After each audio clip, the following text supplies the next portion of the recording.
Hello learners! It's great to see you again.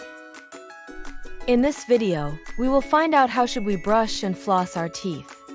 Before we start, can anyone tell me how often should we brush and floss? I know. We must brush our teeth with toothpaste twice a day. We should also floss our teeth every day. That's right. But how do we brush and floss our teeth? Well, Let's find out.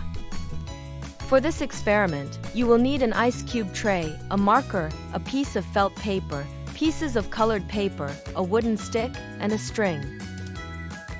To set up, glue the piece of felt paper to the edge of the wooden stick. This will be our toothbrush. Then, use a marker to write letters on the ice cube tray. The tray represents our teeth.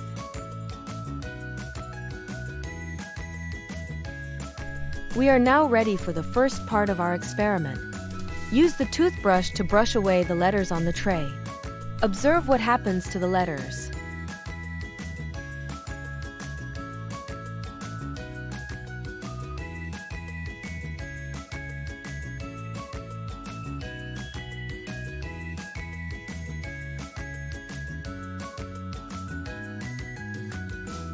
The letters are removed.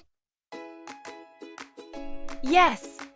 Now, sprinkle some pieces of colored paper onto the ice cube tray. These paper pieces represent food stuck between our teeth. Then, slide a string between the gaps of the tray. Observe what happens to the paper pieces.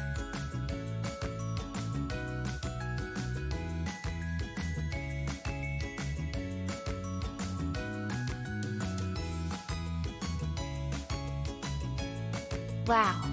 The paper pieces came out of the gaps. So class, based on our experiment, what do you think the string represents? The string represents the dental floss we use to floss our teeth. Great job on completing the video. I hope to see you soon.